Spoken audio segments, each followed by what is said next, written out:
Welcome back to another episode of the Baseline Bums podcast. It's your host, Rob, aka B-Ball Archives. Once again, it's just me in here. Usually I got a bevy of bums, but coming to you the day after Christmas following another impressive win against the OKC Thunder.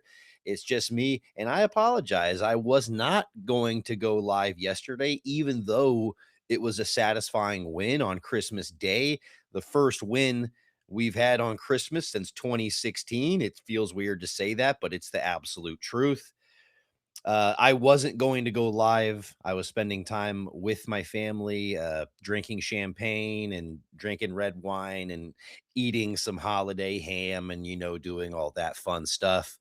But of course, watching the Spurs cheering on the silver and black and was very excited to see the overall outcome because like we said on previous episodes, this is not an easy team to beat, even though we are well matched up with this team with OKC. When we look at our guards and how we can sort of match up with their dynamic offense, their offense created from their defense, and how we can kind of match up with that very well when we look at our youth, our speed, length, athleticism. I mean, you heard J Dub in the post game yesterday say, well, yeah, they got this 7'5" guy in the paint clogging everything. And yeah, it's kind of hard when you're dealing with that. So you could clearly see the visible frustration from guys like J Dub when they're talking about having to go up against Wemby and how he just limits their space out there. It was very telling to see all of the OKC guys and how they were feeling in the post game presser, especially when I loved what SGA said. It really made me feel like they are bothered by San Antonio. He said, "You don't lose to a team 3 times in a row without them being better than you." So he was clearly saying, "Hey, the Spurs are a better team than us right now, and we need to do something about it." And I think that should be the overall message to the NBA right now is that the Spurs are legit contenders, period. Full stop. Doesn't matter how you break it down. The Spurs have the opportunity to win a championship this season. Will they? That remains to be seen. But when I'm looking at teams like OKC or the Thunder, Nuggets, Pistons, even the Knicks, who we just lost to in the NBA Cup final, I'm not scared of any of these teams when we're approaching a 7-game series. Our ability to make adjustments, run double big lineups, run 3 guard rotations. This is not a team that's easy to beat. And our depth, our skill, our diversity, it just makes us an incredibly difficult opponent, especially when we're looking at a 7-game series. So I don't just want to project into the future too much, but this is looking like a contending team right here, right now. And what we were saying on previous episodes is it may take a couple years to get to this stage, but no, we are firmly solidifying ourselves as one of the best teams in the NBA. And I don't see us budging from the top of the Western Conference, from the top couple of spots. I don't see us budging from that. Uh, and that's largely because of how we win games. And I thought yesterday, Christmas Day win was fantastic. There was a lot of opportunity to come out of the game a little sluggish, to say something like, hey, we already have 2 wins against OKC. It doesn't necessarily matter as much if we get this one in terms of, how we rank against them, but we still came out with a really strong sense of urgency. I liked how we started the game. We ended that first quarter on an 11-0 run, and I feel like we never really looked back from there. It was a situation where, hey, once we caught pace, once we started playing our brand of basketball, it really seemed like OKC just wasn't able to get back up over the hump, even though there was moments in that fourth quarter, where and I gotta praise Mitch Johnson once again, another fourth quarter timely timeout call, like very important. Whenever we were up 17 and they cut the lead down to 9 around mid fourth quarter, late fourth quarter, and he called a timeout to essentially stop the bleeding, redirect focus, any momentum that could have been changed. That's when we were going to change that momentum. So I really wanted it to be a situation where we give Mitch Johnson those flowers, uh, especially when he's making really good timeout calls like that. Yes, absolutely.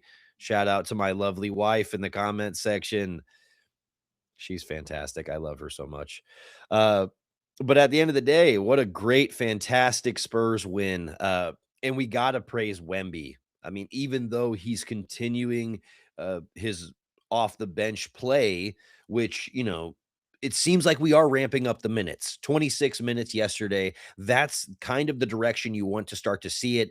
Previous games, we were seeing about 20, 21 minutes. So giving him an extra 5 minutes during this game, I love to see it because we need to get him acclimated to 35 minutes a night kind of basketball. So that's really what we're wanting to see from Wemby. 19 points, 11 rebounds, 2 stocks, 6 of 12 from the field, 2 of 3 from downtown, and 5 for 5 from the line.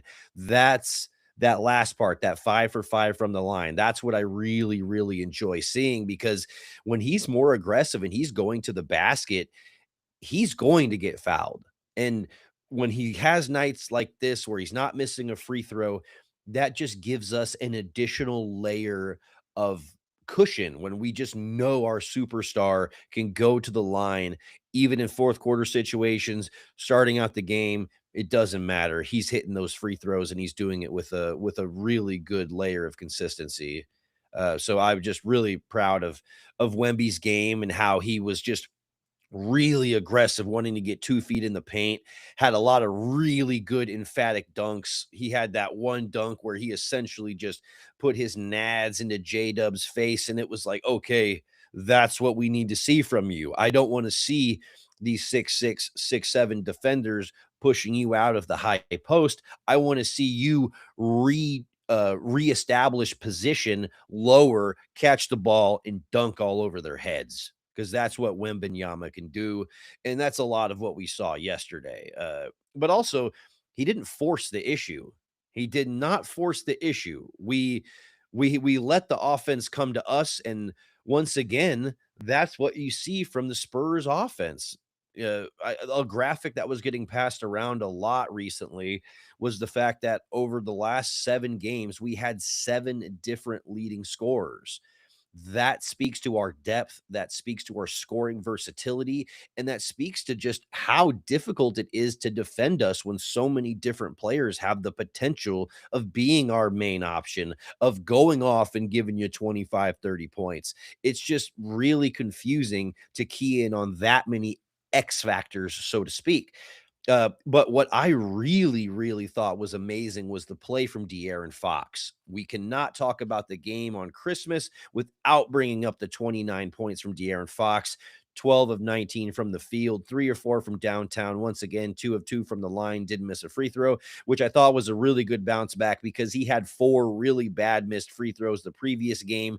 Even though it didn't lead to much, still a dominating win. I still don't like seeing De'Aaron Fox miss clutch free throws and miss just easy opportunities to get points. So that was not the case yesterday. De'Aaron Fox was absolutely amazing, electric, not only getting into the paint, getting at the rim, putting pressure on the basket, but he was really efficient from mid range as well, wanting to break people down, do little side steps, not only in the mid range, but obviously, the 3 for 4 from downtown means that he was efficient from range as well. Fantastic performance from De'Aaron Fox. Once again, we don't get that win yesterday without that kind of performance from one of our key contributors, one of our key dynamic opportunity creating guards.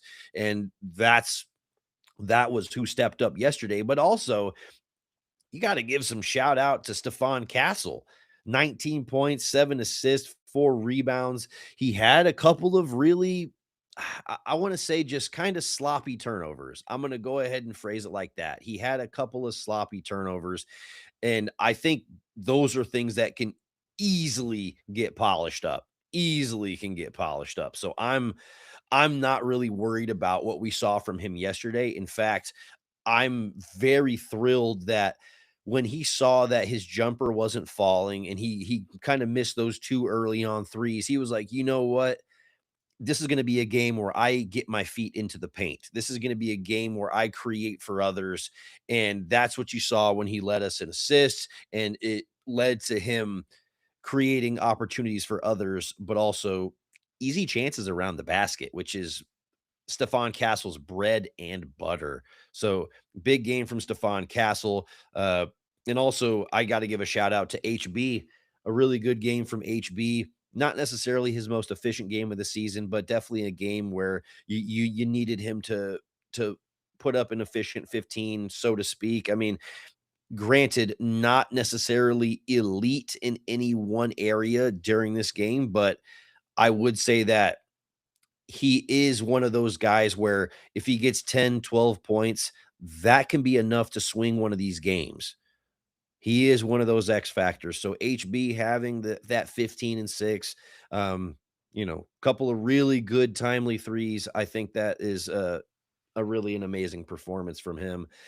But yeah, ultimately there's a lot to like when we look at this Christmas Day win. This is not something to just turn your nose up at, because we have beaten the number one team in the NBA 3 times this season. We play them again in a couple of weeks. So I'm really interested to see how our last matchup of the season goes. But that being said, even if it's 3-1, they should be scared to play us in a 7-game series, and that's likely. When we forecast things, if we are to both finish out first and second in the West, that means we would probably see them in a Western Conference Finals matchup. And so they would need to be a little worried, or if we slipped a little bit, or if they slipped a little bit, and one of us was the one of us was the 4 or 5, then we're meeting up in the second round. That's a scary matchup if you are OKC and you kinda don't have your footing against this really potent team, both offensively and defensively. So I think this creates a little bit of uncertainty to this NBA season, whereas a lot of people early on, especially when OKC was in the middle of that 16-game win streak, they were saying, "Hey, this looks like another year where OKC is gonna run away with it. Why not?" And I think the Spurs are really spearheading the argument as to why we should be looking at other teams. We should be looking at, hey, maybe this could be Detroit's year. Maybe this could be San Antonio's year. I like that we are in the mix now. And that is something special if you're Spurs fans.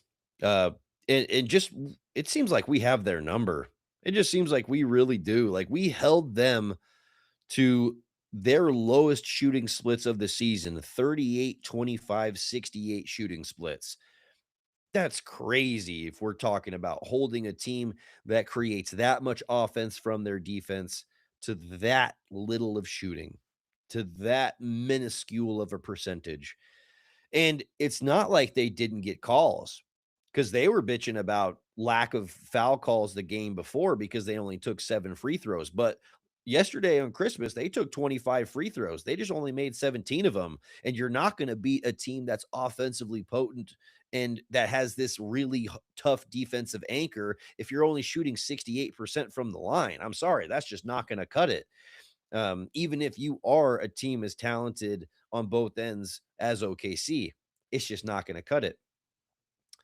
Just not going to cut it. You got to shoot better than that. Simultaneously, we're shooting 54, 38, 76 splits.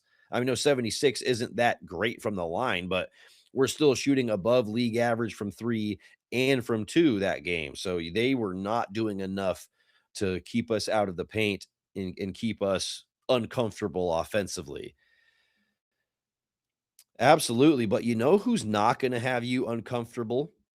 Is the people at the Solar Scouts. If you go to the solarscouts.com/bums, They will help you with a free consultation and help you figure out a solar plan that makes sense for you, your home, and your family, as well as your budget. So go ahead and switch to a solar option, help you save a little bit of money, as well as help the environment. So that's the solarscouts.com/bums. Get yourself a free consultation, get yourself hooked up with some solar power, and tell them the bums sent you. But absolutely, it is go Spurs go over here all day long. Fantastic win yesterday. It can't be overstated enough that we have this team's number and we can compete with the best of them. That being said, I also have to give a quick other shout out to Nikola Jokic. Holy crap, that was the best individual performance I've ever seen on Christmas. 56, 16, and 15. 56, 16, and 15 on 90% true shooting. I Holy shit. Like I didn't think a game like that was actually possible by a human being. And we're seeing it on Christmas Day in a win, in an overtime win. That was an exciting game. Shout out to Nikola Jokic. I know this is a Spurs podcast, but damn, I got to glaze greatness wherever we see it. So shout out to Jokic on that for sure. But if you're here, you're still listening to the podcast, I appreciate you. The podcast would not be the same without you. It is Go Spurs Go over here all the time, but I enjoy talking about this because of the wonderful community that is the Spurs fandom, that is Spurs fans. Y'all guys make this community and make this experience really worthwhile. So thank you for being here. Thank you for talking Spurs hoops with me. And it's like I said, it's Go Spurs Go all day, every day, but you guys make this podcast what it is. And that being said, it's a lot of positivity over here. I'm not going to go all negative and start dunking at the end of this podcast. Absolutely. Four paws in the grave. Yeah, Nicola doing all the work. Yeah. Masterful performance. I've literally the best Christmas Day game ever. I can't think of a better one. I can't even think of one that came close to that. So absolutely, straight up truth.